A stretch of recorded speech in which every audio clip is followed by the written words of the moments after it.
Hello दोस्तों, तो चलिए आज कुछ किचन हैक्स आपके साथ शेयर करती हूँ। तो सबसे पहले मैं दिखाऊँगी इस तरह से ना कभी-कभी सब्ज़ी हम लोग ज़्यादा कट कर लेते हैं, ख़ासकर आलू। और ये मतलब रखना भी एक मतलब प्रॉब्लम हो जाता है क्योंकि इस तरह से काला-काला स्पॉट आ जाता है। तो मैं आपको एक ट्रिक बताती हूँ। तो इस तरह से ना एक फ़ॉइल पेपर ले लीजिए और जो भी कटे हुए आलू हो या कोई भी सब्ज़ी हो तो इस तरह से ना फ़ॉइल पेपर में रैप करके आप इसको रख दीजिए। तो ये एकदम आप देखिएगा 1 वीक तक ये एकदम बहुत ही एकदम तरोताज़ा रह जाएगा, एकदम भी नहीं ख़राब होगा और कोई भी स्पॉट भी नहीं आएगा। तो इस तरह से कभी-कभी अगर गलती से ज़्यादा सब्ज़ी अगर कट कर ले तो ये आप प्रिज़र्व करने के लिए आप इस तरह से ना फ़ॉइल पेपर में आसानी से आप इसको मोड़ के रख सकते हैं।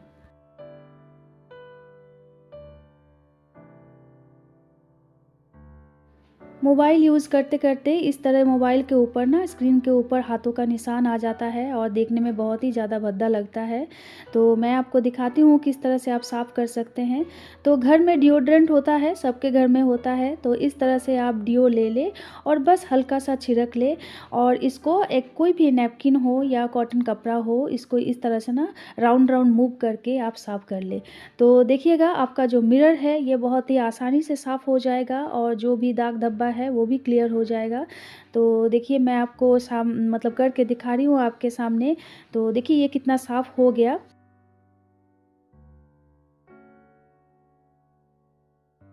तो आप इस तरह से जो डियो है इसकी मदद से आसानी से कर सकते हैं। लेकिन जब पीछे वाला जो पार्ट है इसको भी आप साफ़ कर सकते हैं, लेकिन थोड़ा-सा ध्यान रख के, क्योंकि मैं पीछे का जो पोर्शन है यहाँ पर कैमरा रहता है, तो यहाँ पर कोई भी स्प्रे मत लगाइए। बस हल्का-सा एक नैपकिन देके थोड़ा-सा आप रब कर लें तो उसी से साफ़ हो जाएगा। और बस देखिए ये मोबाइल एकदम नया जैसा बन गया है, तो आप इस तरह से ना बहुत ही अच्छी तरह से मेंटेन कर सकते हैं। ये काँच एकदम साफ़ हो गया है और इसमें कोई भी निशान नहीं नज़र आ रहा।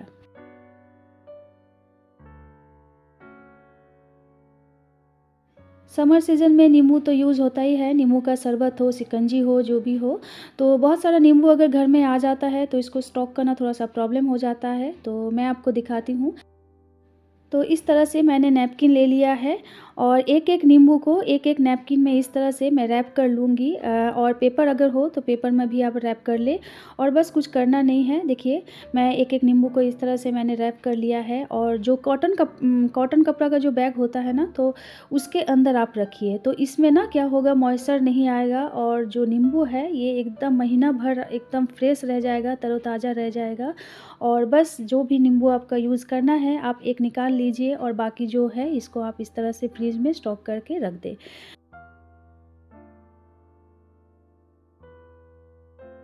अदरक जब बहुत सारा बाज़ार से आ जाता है तो इसको स्टॉक करके रखना बहुत ज़्यादा प्रॉब्लम हो जाता है, क्योंकि अदरक ना सूख जाता है, ज़्यादा दिन रहता नहीं है फ्रेश। तो ये देखिए मैं ले लेती हूँ अदरक को। तो सबसे पहले ना स्टॉक करने से पहले आप अदरक को अच्छी तरह से साफ़ कर लें और साफ़ करने का भी मैं एक ट्रिक आपको बताती हूँ। तो ये देखिए ये इनवैलिड एक ब्रश है जो काम में नहीं आता है, तो इसको मैं यूज़ करती हूँ ये इन सब चीज़ों में। और ये जो अदरक है ना, तो इसके ऊपर ब्रश करने से क्या होगा, अंदर तक जो मैल है, गंदगी है, जो नॉर्मल ये सब से नहीं निकलता है हाथों से, तो इस तरह से ब्रश करने से ना जो अंदर तक जो मैल है ये पूरी एकदम निकल जाएगा और ये एकदम साफ़ हो जाएगा।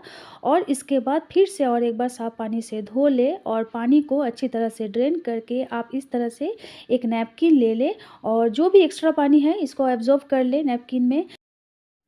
तो मैंने जो अदरक है इसको अच्छी तरह से साफ़ कर लिया है, धो भी लिया है और थोड़ा भी गंदगी नहीं है अंदर, और नैपकिन से मैंने अच्छी तरह से पोंछ भी लिया है। तो ये एकदम ड्राई हो गया और इसमें अगर थोड़ा-सा भी पानी रहेगा ना तो मतलब ये ख़राब होने का डर होगा, तो इसलिए बहुत ही अच्छी तरह से आप इसको नैपकिन की मदद से पोंछ लें। और एक कॉटन कपड़ा का जो बैग होता है तो इसके अंदर आप जो ये अदरक मैंने साफ़ करके रखा है इसके अंदर मैं रख दूँगी और इसको अच्छी तरह से फ़ोल्ड करना है ताकि कोई भी मतलब खाली जगह ना रहे। तो देखिए मैंने इस तरह से बैग में रख दिया है, बस अब कुछ करना नहीं है, फ्रिज में आप इसको स्टॉक कर लें और ये भी ना एकदम महीना भर चलेगा। नाइफ़ तो हर किचन में यूज़ होता है और ड्रॉयर में रखा होता है, लेकिन कई बार ना इस तरह से जो शार्प वाला एरिया है, तो ये बहुत ही ज़्यादा खतरा हो जाता है निकालने में। ख़ासकर जब बच्चे निकालते हैं तो बहुत ज़्यादा खतरा लगता है। तो मैं आपको एक ट्रिक बताती हूँ, इसको आप किस तरह से आप सेव करके रख सकते हैं। तो देखिए, मैंने ले लिया है एक स्ट्रॉ और ये स्ट्रॉ को ना बीचों-बीच इस तरह से मैं एक कट लगा लूँगी। तो देखिए, मैंने कैंची के मदद से इस तरह से मैं बीचों-बीच एक कट लगा लूँगी। तो मैंने बीचों-बीच एक कट लगा लिया है और देखिए, हल्का-सा एक कट लगाने से ये ओपन हो जाएगा। और ये पेपर का स्ट्रॉ है, अगर आपके पास प्लास्टिक का स्ट्रॉ है तो भी आप यूज़ कर सकते हैं। और ये जो नाइफ़ है ना, तो इसको बीचों-बीच आप इस तरह से सेट कर दें। तो देखिए, ये एकदम पूरी तरह से ये सिक्योर हो गया। अब ड्रॉयर में अगर आप ऐसे ही खाली रख दें तो कोई डर नहीं है निकालने में। तो ये जो शार्प वाला एरिया है, ये पूरी तरह से कवर हो गया है नाइफ़ का। और बस इसको, ये थोड़ा एक्स्ट्रा वाला पार्ट है तो इसको मैं कट कर देती हूँ। तो बस ये रेडीमेड कवर हमारा बन गया। तो इस तरह से ना नाइफ़ को आप आसानी से सिक्योर करके अपने ड्रॉयर में रख सकते हैं और बस अब कोई खतरा नहीं।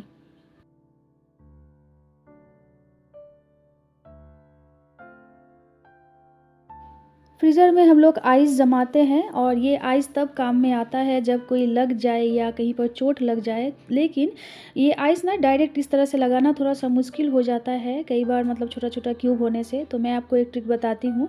तो इस तरह से जो इनवैलिड बॉटल्स है, ये मतलब कोई काम नहीं आता है, तो ये बॉटल आप फेंकिए मत। ख़ासकर जो छोटा वाला साइज़ का जो बॉटल्स है ये सब, तो इसको मैं काम में लगा लूँगी। तो इसमें पानी दे के मैं इसको फ्रीज़र में रख दूँगी बर्फ़ होने तक। तो देखिए, मैंने एक करके रखा है आपको दिखाने के लिए। ये एक छोटा-सा स्मॉल बॉटल्स है और ये कितना यूज़फुल होगा मैं आपको दिखाती हूँ। तो मैंने इस तरह से कॉटन का एक रुमाल ले लिया है और इसके ऊपर ना आप इस तरह से लपेट दें, ताकि ये जो डायरेक्ट लेने से जो मतलब थोड़ा-सा ठंड ज़्यादा लगता है, ये नहीं लगेगा। और सिर पे जब चोट लगता है तो इस तरह से बर्फ़ देना थोड़ा-सा मुश्किल हो जाता है, लेकिन अगर इस तरह से बॉटल्स में अगर भर के रखेंगे तो देखिए, ये पकड़ने में भी कितना ईज़ी है और देने में भी कितना ईज़ी है। और ये डायरेक्ट स्किन में टच होने से भी कोई प्रॉब्लम नहीं है, क्योंकि जो रुमाल है ये पूरी तरह से रैप है इसके ऊपर। तो बस इस तरह से ना बहुत ही आसानी से आप एक जुगाड़ करके आप घर में रख सकते हैं, जब भी कोई मतलब कोई इमरजेंसी हो आप यूज़ कर सकते हैं।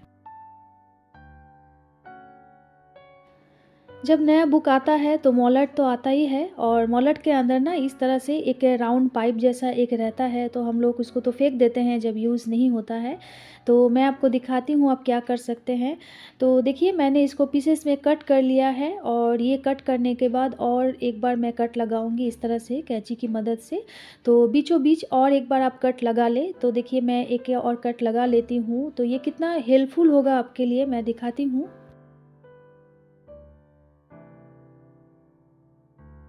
मैंने बीचों-बीच इस तरह से कट लगा लिया है और देखिए, और इस तरह से मैंने तीनों को भी कट लगा लिया है। अब मैं इसको दिखाती हूँ कि क्या काम में आएगा। तो घर में पर्दा तो होता ही है और इस तरह से ना बीचों-बीच गैप रहता है, तो जब हवा चलती है, पंखा का हवा हो या खिड़की का हवा हो, तो क्या होता है, जो पर्दा है ना एक जगह आके इकट्ठा हो जाता है। लेकिन अगर आप ये वाला जो पाइप है इसको बीचों-बीच इस तरह से लगा देंगे, तो देखिए, ये आप जितना भी खींचिए ये बीच में नहीं आ रहा है, जो हर एक रिंग है ये अलग-अलग है। तो इस तरह से ना आप बहुत ही एक यूज़फुल आप एक चीज़ बना सकते हैं। तो बस आप इसको लगा लें और जितना भी हवा चले, पंखा को हो या बाहर का, तो ये एक जगह इकट्ठा नहीं होगा और आपका पर्दा देखने में भी अच्छा लगेगा। घर में पॉलीथीन बैग या प्लास्टिक बैग्स को ना कई बार इस तरह से ऑर्गेनाइज़ करके रखना बहुत ज़्यादा प्रॉब्लम हो जाता है, क्योंकि ये स्लिपरी होता है तो खुल जाता है बार बार। तो अगर आप इसको अच्छी तरह से फ़ोल्ड करके रखेंगे तो ये एकदम भी नहीं खुलेगा। तो मैं ये फ़ोल्ड करने का प्रोसेस भी आपको दिखा रही हूँ। तो देखिए, मैंने दोनों साइड मैंने इस तरह से फ़ोल्ड कर लिया है और हाथों की मदद से आप अच्छी तरह से प्रेस कर लें और इसको फ्रंट वाला जो पार्ट है इसको और एक बार फ़ोल्ड कर लें। और ये जो हैंडल है इसको इसको ये अपने आप ही ये इंसर्ट हो जाएगा। तो बस और नीचे वाला जो पार्ट है इसको भी फ़ोल्ड करके ऊपर के अंदर आप इस तरह से इंसर्ट कर दीजिए। तो क्या होगा इससे, ये जो बैग है ना ये एकदम पूरी तरह से लॉक हो जाएगा। तो आप इसको आसानी से कहीं अगर आप ट्रैवल कर रहे हैं तो आप इसको कैरी कर सकते हैं, या घर में अगर कहीं ऑर्गेनाइज़ करके रख रहे हैं तो वहाँ भी रख सकते हैं। तो ये बार-बार खुलेगा भी नहीं, और देखिए देखने में भी कितना अच्छा लग रहा है ना। तो आप इस तरह से जो नॉर्मल जो बैग है आप उसको भी इस तरह से ऑर्गेनाइज़ करके रख सकते हैं। और अगर आप चाहें छोटा करना तो इस तरह से और एक फ़ोल्ड लगा दें तो ये छोटा हो जाएगा। तो है ना यूज़फुल ट्रिक। घर में जब अंडा आता है तो दर्जन के हिसाब से आता है, ख़ासकर मेरे घर में तो ऐसा ही आता है। तो कई बार क्या होता है, ख़ासकर समर सीज़न में मतलब ख़राब होने का डर होता है। तो मैं आपको दिखाती हूँ आप ये किस तरह से चेक कर सकते हैं। तो एक बोल में ले लीजिए पानी, और जो अंडा है इसको आप दे दीजिए। तो देखिए अगर ये अंडा अगर फ्लोट हो रहा है तो इसका मतलब है ये अंडा जो है ये ख़राब हो गया है, सड़ चुका है अंदर से, आप यूज़ नहीं कर सकते। और ये अंडा अगर फ्लोट नहीं हो रहा है इसका मतलब ये अंडा एकदम परफेक्ट है। और इसको ना आप इस तरह से चावल को भी चेक कर सकते हैं, क्योंकि आजकल मैं मतलब बहुत ज़्यादा प्लास्टिक का चावल सुनाई देता है कि मिलता है बाज़ार में। तो देखिए मैंने ये चावल को भी दे दिया है पानी में। तो जो चावल फ्लोट हो जाएगा इसका मतलब है जो चावल अगर फ्लोट हो रहा है तो वो चावल है प्लास्टिक का, अगर फ्लोट नहीं हो रहा है तो ये ओरिजिनल चावल है। तो इस तरह से ना घर में बैठे-बैठे भी आसानी से आप चेक कर सकते हैं। स्ट्रेटनर तो हम लोग यूज़ करते हैं, तो जो स्ट्रेटनर का जो बॉक्स है ये ज़्यादा दिन तक ठीक नहीं रहता है, ख़राब हो जाता है। तो मैं आपको दिखाती हूँ किस तरह से आप ऑर्गेनाइज़ करके रख सकते हैं।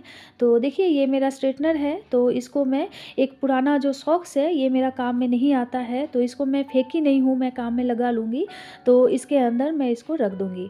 तो एक होगा ये ऑर्गेनाइज़ करने का भी हेल्पफुल होगा, और अगर आपका स्ट्रेटनर गर्म है तो भी आप इस तरह से आप इसको मोज़ा के अंदर रख दें और एक रबर बैंड से ना सिक्योर कर दें ताकि ये खुले ना, तो आप इसको बैग में कैरी कर सकते हैं। तो बस ये हो गया आसान से एक ट्रिक। मिल्क को अगर स्टोर करके रखना चाहते हैं तो मैं आपको एक ट्रिक बताती हूँ। तो देखिए ये रॉ मिल्क है, कच्चा मिल्क है, तो इसके ऊपर मैं बस 2 बूंद सरसों का तेल दे दे दूँगी, ज़्यादा नहीं, बस 2 बूंद आप दे दें और इसको मिक्स कर लें।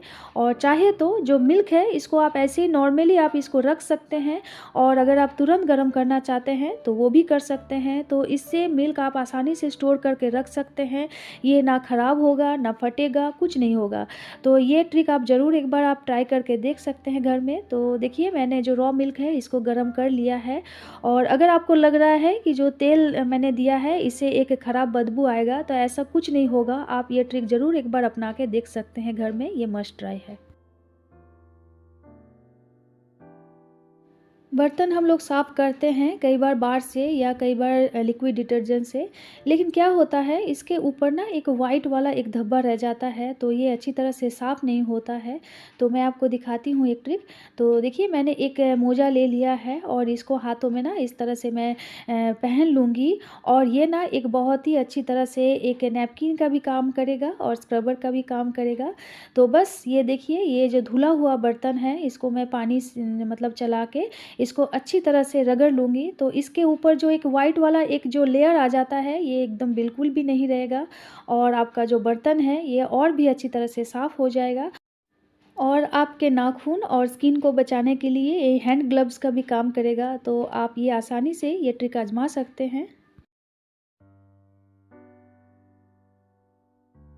मिक्सी का जो जार होता है तो ये अंदर तक जो काला वाला जो निशान पड़ जाता है, जो लेयर आ जाता है, तो ये साफ़ करना कई बार ना बहुत ज़्यादा प्रॉब्लमेटिक हो जाता है।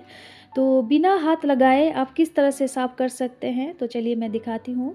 तो मैंने हाफ़ चम्मच ले लिया है लिक्विड डिटर्जेंट और इसके ऊपर मैं ले लूँगी पानी। तो बस आप देखिए झटपट 1 सेकंड में कैसे ये साफ़ हो जाएगा। बस अब कुछ करना नहीं है, जो जार है इसको आप मशीन में दे के स्विच ऑन कर दीजिए, ये अपने आप ही जितना भी मैल है, गंदगी है सब लेके साफ़ कर देगा। तो देखिए ये जार तो साफ़ हुआ ही, उसके साथ ये ढक्कन भी कितनी अच्छी तरह से साफ़ हो गया है, और ये डिटर्जेंट भी आप काम में लगा सकते हैं बर्तन धोने का। तो आशा करती हूँ मैंने जो ट्रिक शेयर किया है आपको अच्छा लगा। आज के लिए बाय बाय।